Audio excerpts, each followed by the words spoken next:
പ്രിയ സുഹൃത്തെ, ഖത്തറിലുള്ള എന്റെ ഒരു സുഹൃത്ത്, തൽക്കാലം അദ്ദേഹത്തെ നമുക്ക് ജോസിച്ചൻ എന്ന് വിളിക്കാം. അദ്ദേഹം വർഷങ്ങൾക്ക് മുമ്പ് ജെറ്റ് എയർവേസിൽ ലക്ഷക്കണക്കിന് രൂപ നിക്ഷേപിച്ചിരുന്നു.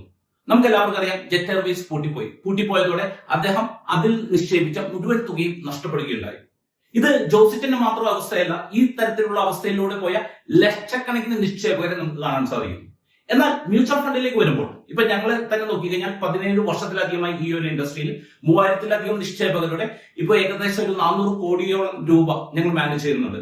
നമുക്ക് പറയാവുന്ന ഒരു കാര്യം, ഇതിൽ ഒരു നിക്ഷേപകന് പോലും ഏതെങ്കിലും ഒരു ഫണ്ടിൽ നിക്ഷേപിച്ചിട്ട് മുഴുവൻ തുക നഷ്ടമായ ഒരു സാഹചര്യം ഉണ്ടായിട്ടില്ല. ഇത് ഞങ്ങൾ മാത്രമല്ല, ടോട്ടൽ മ്യൂച്വൽ ഫണ്ട് ഇൻഡസ്ട്രിയിൽ നോക്കിക്കഴിഞ്ഞാലും ഇത് തന്നെയാണ് അവസ്ഥ. അപ്പൊ എന്തുകൊണ്ട് മ്യൂച്വൽ ഫണ്ട് കൂടുതൽ സുരക്ഷിതത്വമാവുന്നു? പിന്നെ അതോടൊപ്പം തന്നെ മ്യൂച്വൽ ഫണ്ടിൽ മുഴുവൻ തുകയും നഷ്ടമാകുവാനുള്ള സാധ്യതയുണ്ടോ എന്നതിനെ കുറിച്ചെല്ലാം വളരെ ഡീറ്റെയിൽ ആയി ഇന്നേ ദിവസം ഈ ഒരു വീഡിയോയിലൂടെ നമുക്ക് മനസ്സിലാക്കാം. ഈ വീഡിയോ പൂർണ്ണമായിട്ട് കാണുക. ഉപകാരപ്രദമാണെങ്കിൽ താങ്കൾ എല്ലാ സുഹൃത്തുക്കളും ഷെയർ ചെയ്യുക.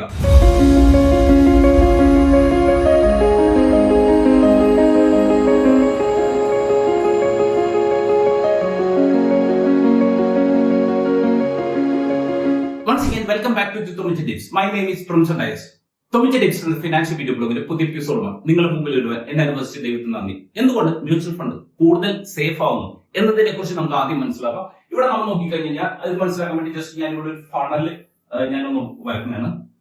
ഇപ്പൊ നമ്മൾ നോക്കിക്കഴിഞ്ഞാൽ ഇപ്പൊ MCAയുടെ ഏറ്റവും ലേറ്റസ്റ്റ് ഇപ്പൊ 2024 കണക്ക് പ്രകാരം ഇന്ത്യയിൽ ഏകദേശം 17 ലക്ഷത്തോളം പ്രൈവറ്റ് ലിമിറ്റഡ് കമ്പനികളാണ് ഉള്ളത്.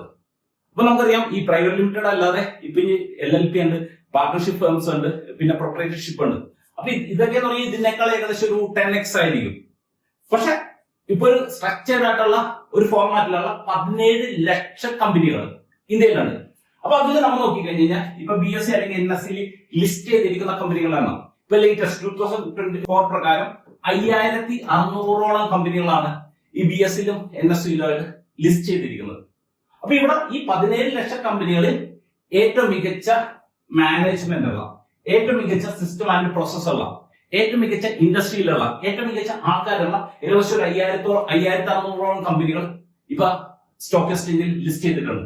ഇപ്പൊ സ്റ്റോക്ക് എക്സ്ചേഞ്ചിൽ ലിസ്റ്റ് ചെയ്യുക എന്ന് പറഞ്ഞു കഴിഞ്ഞാൽ അത്രയ്ക്കും ഈസി ആയിട്ടുള്ള ഒരു കാര്യമല്ല. ഇപ്പൊ എന്റെ ഒരു സുഹൃത്ത് ഇപ്പൊ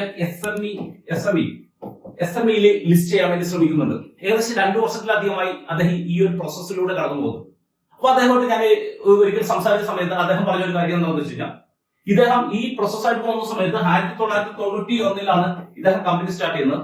ആ സമയത്ത് ഇതിനുള്ള ക്യാപിറ്റൽ എവിടെ കൊണ്ടുവന്നു എന്നത് ഉൾപ്പെടെ സകല ഡീറ്റെയിൽസും ഇവർ ചോദിക്കും. അതിനുശേഷം ഇതെല്ലാം വെരിഫൈ ചെയ്തതിന് ശേഷം മാത്രമേ ഒരു കമ്പനിയെ സംബന്ധിച്ച് ആ കമ്പനിക്ക് ലിസ്റ്റ് ചെയ്യാൻ പറ്റുള്ളൂ. ഇപ്പൊ ഇന്ത്യയിൽ നമ്മൾ നോക്കിക്കഴിഞ്ഞാൽ 2024 ആകെ ഇപ്പൊ മെയിൻ സ്ട്രീമിൽ NSE അല്ലെങ്കിൽ BSEയിൽ ലിസ്റ്റ് ചെയ്തിരിക്കുന്ന കമ്പനികളുടെ എണ്ണം എന്ന് പറഞ്ഞു കഴിഞ്ഞാൽ 90 കമ്പനികളാണ്. അത് ഏഷ്യയിലെ തന്നെ ഏറ്റവും ഹൈസ്റ്റ് ആണ്.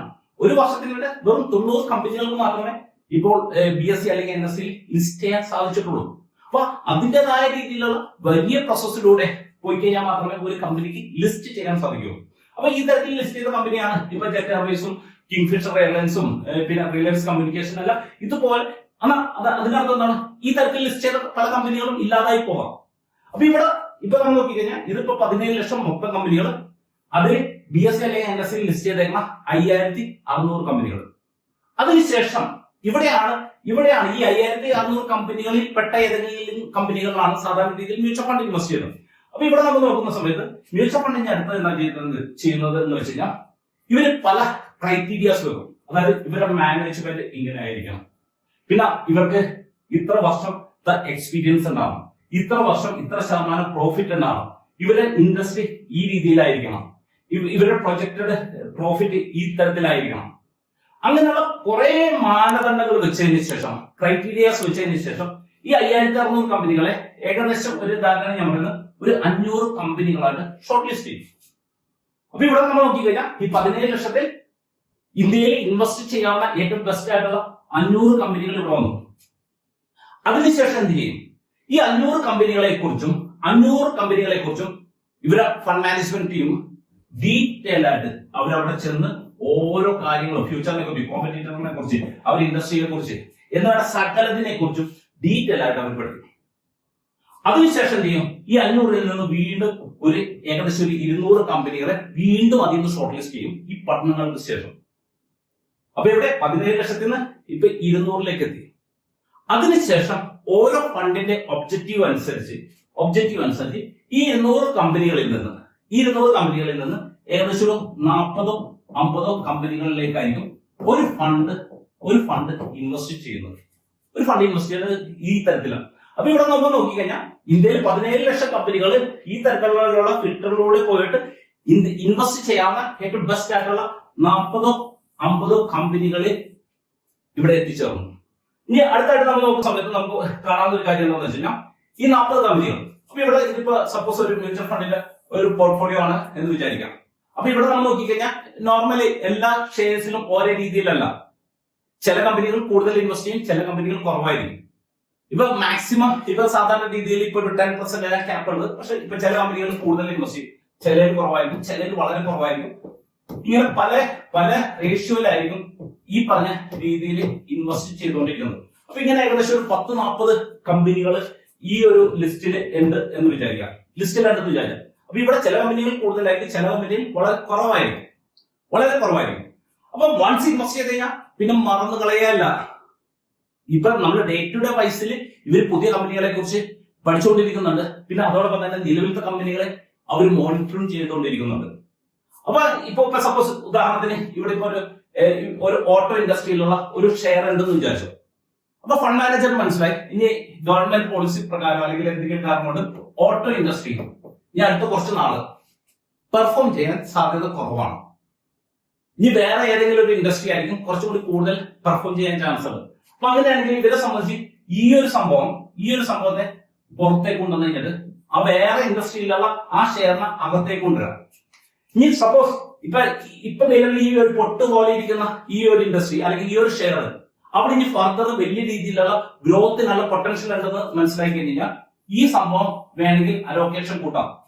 ഇനി ഈ ഒരു കമ്പനിയുടെ സംബന്ധിച്ച് ഇനി കുറച്ച് ഒരു ഗ്രോത്ത് ചിലപ്പോൾ ഇനി കുറയാനുള്ള പോസിബിലിറ്റീസ് ഉണ്ടെന്ന് ഫണ്ട് മാനേജർ മനസ്സിലാക്കി കഴിഞ്ഞാൽ അവരെ സംബന്ധിക്കുകയാണെങ്കിൽ ഇതിന്റെ അലോക്കേഷൻ വീണ്ടും കുറച്ചുകൊണ്ട് വരിക, അല്ലെന്നുണ്ടെങ്കിൽ ഈ കമ്പനിയെ പുറത്തോട്ട് മാറ്റാൻ സാധിക്കും.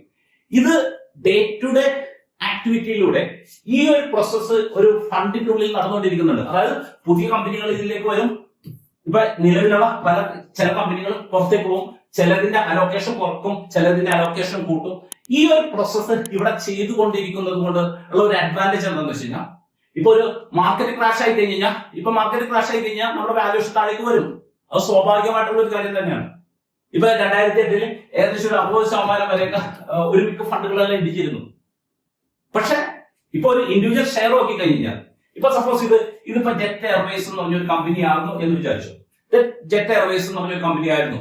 ഇവർക്ക് ഈ പറഞ്ഞ മോണിറ്ററൊക്കെ ചെയ്യുന്ന സമയത്ത് നോർമൽ സിറ്റുവേഷനിൽ ആ കമ്പനി തകരുന്നതിന് മുമ്പ് തന്നെ സാധാരണ രീതിയിൽ ഇവർ എക്സിറ്റ് ചെയ്തിട്ടുണ്ടാവും. ഇനി എക്സിറ്റ് ചെയ്യാൻ പറ്റിയില്ല എന്ന് വിചാരിച്ചോ, ഇവിടെ ഏകദേശം ഒരു 2% അലോക്കേഷൻ ഉണ്ടായിരുന്നു എന്ന് വിചാരിക്കാം.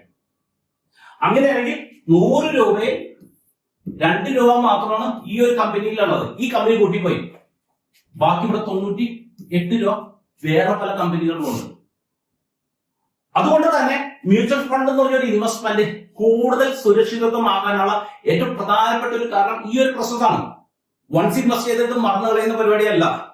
ഡേ ടു ഡേ എന്നോളം അപ്പോഴത്തെ സാഹചര്യത്തിനനുസരിച്ചുള്ള പുതിയ കമ്പനികൾ ഇതിലേക്ക് ആഡ് ചെയ്യുകയും ഇനി ഇപ്പൊ നിലവിലത്തെ കമ്പനികൾക്ക് എന്തെങ്കിലും മോശം ഉണ്ടെങ്കിൽ അതിനെ പുറത്താക്കുകയും ചെയ്തുകൊണ്ടിരിക്കുന്നുണ്ട്. അപ്പൊ അതുകൊണ്ട് ഇപ്പൊ വൺസ് ഞാനൊരു ഫണ്ട് സ്റ്റാർട്ട് ചെയ്ത് കഴിഞ്ഞാൽ ആ ഫണ്ട് തന്നെ വർഷങ്ങളോളം എനിക്ക് മുന്നോട്ട് കൊണ്ടുപോയി കഴിഞ്ഞാലും ഒരു കുഴപ്പമില്ല. ഇപ്പൊ ഞാൻ അതോടൊപ്പം തന്നെ ഞാൻ ആഡ് ഓൺ ചെയ്യുന്ന ഒരു കാര്യം എന്താണെന്ന് വെച്ച് കഴിഞ്ഞാൽ നമ്മൾ എപ്പോഴും മനസ്സിലാക്കേണ്ട ഒരു കാര്യം, എല്ലാ ഫണ്ടും എല്ലാ ടൈമിലും ഏറ്റവും ടോപ്പ് പെർഫോമൻസിൽ ഉണ്ടാവില്ല. ഇപ്പൊ നിങ്ങളിപ്പോ നോക്കിക്കഴിഞ്ഞാൽ നമുക്ക് കാണാൻ സാധിക്കും, ഇപ്പൊ കഴിഞ്ഞ വർഷങ്ങളിലെല്ലാം നമ്മൾ ഏറ്റവും കൂടുതൽ ആൾക്കാർ സംസാരിച്ചുകൊണ്ടിരുന്ന ഒരു ഫണ്ട് ഗ്രൂപ്പാണ് കോണ്ടിന്റെ സ്മോൾ ക്യാപ്, കോണ്ടിന്റെ മിഡ് ക്യാപ് എന്നുള്ള സകല ഫണ്ടുകൾ. ഇപ്പൊ നമ്മൾ നോക്കിക്കഴിഞ്ഞാൽ അതെല്ലാം ഏറ്റവും ബോട്ടമാണ്, അല്ലെങ്കിൽ ഏറ്റവും കുറഞ്ഞ റിട്ടേൺസ് കൊടുക്കുന്ന ഫണ്ടാണ്. അപ്പൊ നമ്മളെപ്പോഴും മനസ്സിലാക്കും അതും പറഞ്ഞ് ഇപ്പൊ എന്റെ ഫണ്ട് മോശമാണ് എന്നതിന്റെ ബേസ് ചെയ്ത് നമ്മളെ സംബന്ധിച്ച് ഇപ്പൊ നമ്മൾ ഫണ്ട് എടുത്ത് മാറ്റേണ്ട കാര്യങ്ങളില്ല. ഇപ്പൊ നമ്മളിപ്പോ സാധാരണ രീതിയിൽ നമ്മളൊരു സ്റ്റോറി എപ്പോഴും നമുക്കറിയാം, ആമയുടെയും മുയലിന്റെയും സ്റ്റോറി നമ്മൾ പറയാറുണ്ട്. അപ്പൊ മുയലിനെ സംബന്ധിച്ച് ഓവർ കോൺഫിഡൻസ്, കാരണം മുയലിന് വളരെ സ്പീഡായിട്ട് റൺ ചെയ്യാൻ അറിയാം. അപ്പൊ മുയൽ എന്ത് ചെയ്ത് കുറച്ച് റൺ ചെയ്ത് കഴിഞ്ഞിട്ട് അവിടെ കിടന്ന് ഉറങ്ങി. ആമ പതുക്കെ പോയി ജയിക്കുന്ന ഒരു കഥ കാണാൻ പറ്റും. അപ്പൊ അപ്പൊ ഇതുപോലെ തന്നെ ഇന്നിപ്പോ ടോപ്പിലുള്ള ഫണ്ടുകൾ എന്ന് പറഞ്ഞു കഴിഞ്ഞാൽ അവരെ സംബന്ധിച്ച് അവർ നോർമൽ സിറ്റുവേഷനിൽ അവർ ഇപ്പൊ പ്രത്യേകിച്ച് 1 വർഷം 2 വർഷമൊക്കെ അവർ ടോപ്പ് ലെവൽ മെയിൻറ്റെയിൻ ചെയ്യാൻ പോയി കഴിഞ്ഞാൽ ഇവരൊരു കംഫർട്ട് സോണിലേക്ക് പോകാനുള്ള സാധ്യത വളരെ കൂടുതലാണ്. പക്ഷെ എപ്പോഴും മനസ്സിലാക്കേണ്ട ഒരു കാര്യം, ഒരു മ്യൂച്വൽ ഫണ്ട് അസറ്റ് മാനേജ്മെന്റ് കമ്പനിക്ക് ഇപ്പൊ ലാർജ് ക്യാപ്പ് എന്ന് പറഞ്ഞ ഒരു കാറ്റഗറിയിൽ ഒരു ഫണ്ടേ പാടുള്ളൂ. അവർക്ക് വേറെ പല പേരിലും പല ലാർജ് ക്യാപ്പ് തുടങ്ങാൻ പറ്റില്ല. അവർക്ക് ആകെ ഒരൊറ്റ ഫണ്ട് മാത്രമേ പറ്റുള്ളൂ. അപ്പൊ അതുകൊണ്ട് തന്നെ ഒരു മ്യൂച്വൽ ഫണ്ടിന് നിലനിൽക്കണമെന്നുണ്ടെങ്കിൽ അവരെ സംബന്ധിച്ച് ഇപ്പൊ ABC എന്ന് പറഞ്ഞൊരു കമ്പനിയുടെ ലാർജ് ക്യാപ്പാണ് എന്ന് വിചാരിച്ചു. ഈ ABC ലാർജ് ക്യാപ്പിനെ നിലനിൽക്കണമെന്നുണ്ടെങ്കിൽ ഈ ഫണ്ട് പെർഫോം ചെയ്യിപ്പിച്ച് പറ്റൂ. വേറെ ഓപ്ഷൻ ഇല്ല. അപ്പൊ നിലവിൽ ഇപ്പൊ സപ്പോസ് എന്തെങ്കിലും കാരണവശാൽ ഈ ഫണ്ട് മോശം അവസ്ഥയിലാണെങ്കിൽ ഇവരെ സംബന്ധിച്ച് രാപ്പകലില്ലാതെ ഈ ഫണ്ട് തിരിച്ചു കൊണ്ടുവരാൻ വേണ്ടി ഇവർ പ്രവർത്തിച്ചുകൊണ്ടിരിക്കും. അതേസമയം ടോപ്പ് ലെവലുള്ള ഫണ്ടുകൾ എന്ന് പറഞ്ഞാൽ അവരുടെ ഈ മുയലിന്റെ അവസ്ഥയിൽ, അതായത് എന്നെ തോപ്പിക്കാൻ ആരുമില്ല എന്നുള്ളൊരു അവസ്ഥയിൽ ഒരു കംഫർട്ട് സോണിലേക്ക് പോകാനും സാധ്യത വളരെ കൂടുതലാണ്. അതുകൊണ്ടാണ് ഇപ്പൊ നിങ്ങളിപ്പോ കഴിഞ്ഞ കുറെ വർഷങ്ങളിലുള്ള പല ട്രാക്ക് റെക്കോർഡും എടുത്തു നോക്കി കഴിഞ്ഞാൽ നമുക്ക് കാണാവുന്ന ഒരു കാര്യം എന്താണെന്ന് വെച്ച് കഴിഞ്ഞാൽ ഇപ്പൊ ടോപ്പ് ലെവലിലേക്കുന്ന ഫണ്ടുകളായിരിക്കും ചിലപ്പോൾ അടുത്ത 1-2 വർഷം കഴിയുമ്പോൾ ഏറ്റവും ബോട്ടം ലെവലിലേക്ക് എത്തുന്നത്.